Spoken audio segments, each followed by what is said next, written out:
लग्नाला कोण आले का? या मुले हा. लग्न करायचंय त्यांचं. लग्न करायचंय? हा. वा वा वा वा, तुम्ही त्यांची? मी त्यांची आई.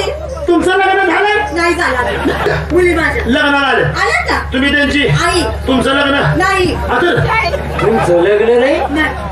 अगं सपना